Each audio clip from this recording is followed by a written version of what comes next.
स्वागत है एक बार फिर आपका मैथ्स लेट्स सॉल्व इट में। यदि आपने इस चैनल को सब्सक्राइब नहीं किया है तो सब्सक्राइब बटन पर क्लिक कर चैनल को सब्सक्राइब कर लीजिए। दोस्तों, आज हम बहुपद और उसके शून्यक यानी polynomials and zeros of polynomials के बारे में चर्चा करेंगे।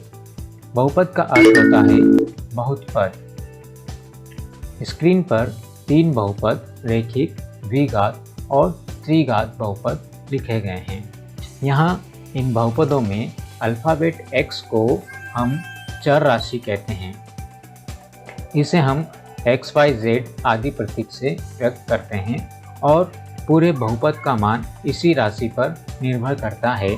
इस चर राशि का मान कोई भी वास्तविक संख्या हो सकती है तथा इस चर राशि के साथ जिस संख्या का गुणा है उसे हम गुणांक कहते हैं और वे संख्याएं जिनके साथ चर नहीं हैं उन्हें हम अचर कहते हैं।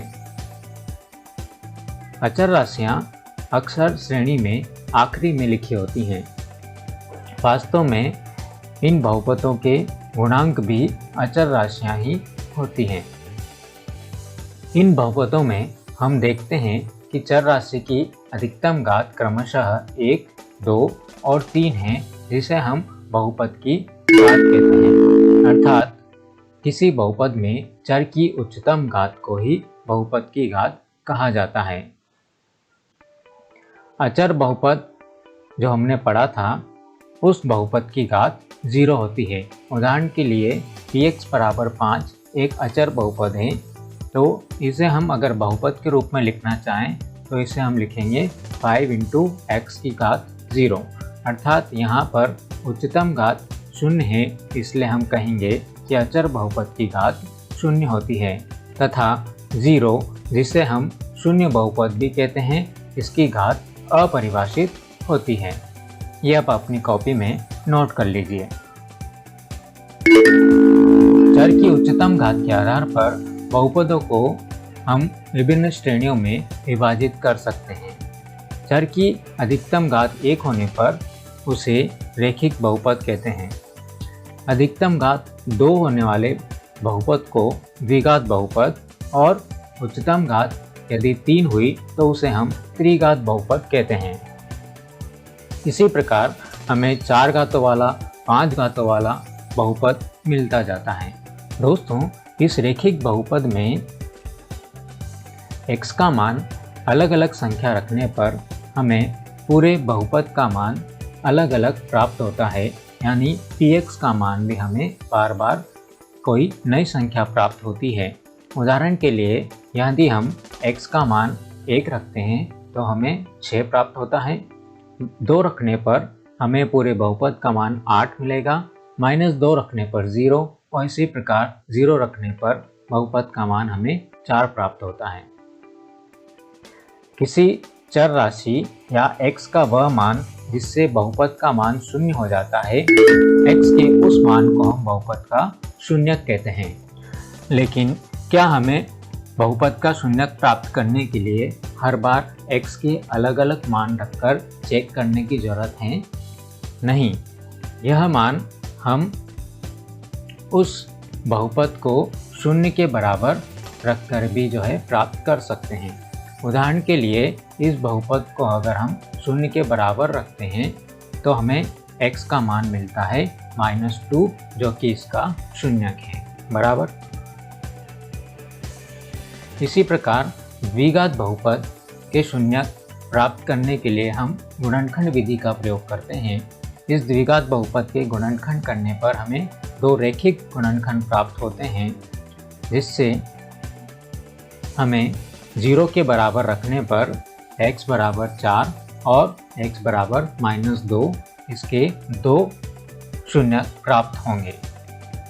इसी प्रकार त्रिघात बहुपद के गुणनखंड करने पर हमें 3 रेखिक बहुपद प्राप्त होते हैं, जिन्हें प्रत्येक को 0 के बराबर रखने पर हमें इस त्रिघात बहुपद के 3 शून्यक x बराबर 3, x बराबर ऋण 1 और x बराबर 1 प्राप्त होता है। यहाँ हम देखते हैं कि रेखिक बहुपद जिसकी उच्चतम घात 1 होती है, इसका हमें एक शून्यक प्राप्त होता है तथा द्विघात बहुपद जिसकी उच्चतम घात 2 होती है इसके हमें 2 शून्यक प्राप्त होते हैं और इसी प्रकार उच्चतम घात 3 होने पर हमें अधिकतम 3 शून्यक प्राप्त होते हैं। तो हम कह सकते हैं कि रैखिक बहुपद का केवल एक शून्यक होता है। इसी प्रकार द्विघात बहुपद के अधिकतम 2 शून्यक हो सकते हैं और त्रिघात बहुपद के अधिकतम 3 शून्यक हमें प्राप्त होंगे। वास्तव में देखा जाए तो किसी भी बहुपद के शून्यकों की संख्या उसकी उच्चतम घात से अधिक नहीं होती है। आज के इस अध्याय में जो हमने पढ़ा है उसे हम फिर से दोहरा लेते हैं। ये परिभाषाएं अपनी कॉपी में नोट कर लें। बहुपद की घात, बहुपद में चर की उच्चतम घात को बहुपद की घात कहते हैं। अचर बहुपद की घात शून्य होती है। शून्य बहुपद की घात अपरिभाषित होती है। साथ ही हमने पढ़ा है रैखिक बहुपद, द्विघात बहुपद और त्रिघात बहुपद, जिनमें क्रमशः उनकी चर की उच्चतम घात 1, 2 और 3 होती हैं और किसी भी बहुपद के शून्यकों की संख्या उसकी उच्चतम घात से अधिक नहीं हो सकती। घात 1 के बहुपद को रैखिक बहुपद कहते हैं और रैखिक बहुपद का केवल एक शून्यक ही होता है। इसी प्रकार 2 घात के बहुपद को द्विघात बहुपद कहा जाता है और द्विघात बहुपद के अधिकतम 2 शून्यक हो सकते हैं। 3 घात वाले बहुपद को हम त्रिघात बहुपद कहते हैं तथा त्रिघात बहुपद के अधिकतम 3 शून्यक हो सकते हैं। दोस्तों, चलते चलते हम एक बात और देखते हैं कि किसी बहुपद के शून्यक, उसके गुणांक और अचर राशियों में एक विशेष संबंध होता है जिसे हम पढ़ेंगे अगले सत्र में। दोस्तों, यदि आपको वीडियो पसंद आया हो तो इसे लाइक कीजिए, शेयर कीजिए और चैनल को सब्सक्राइब जरूर कीजिए। धन्यवाद।